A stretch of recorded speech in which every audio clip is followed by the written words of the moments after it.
Kaixo, site bat bikoitzea oso erabilgarria da adibidez irakasleak egiteko bat, azpiegitura, diseinu osoa, eta gero partekatzeko ikasleekin edo beste irakasleekin, adibidez, portfolio bat egiteko. Nola bikoizten dira Googleeko siteak?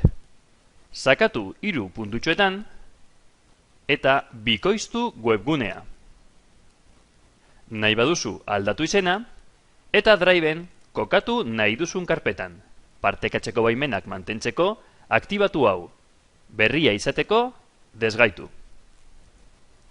Kopiatzen ari da, irekitzen badugu Drive. Hemen esan dugun lekuan, kopiatzen da webgunea bikoiztuta. Beste modu bat dago, eta da Driven bertan, hautatu webgune hori, eta eskuineko botoiarekin egin kopia bat.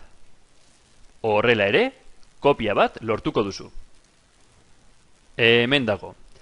Eta bukatzeko, agian ez duzu webgune osoa kopiatu nahi, baizik eta atal konkretu bat, nola egiten da hori?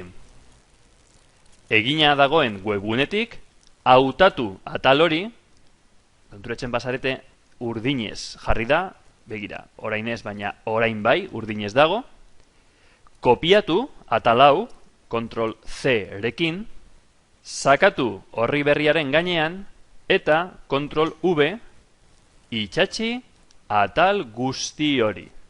Frogatu eta esango diguzu. Eskerrik asko, agur!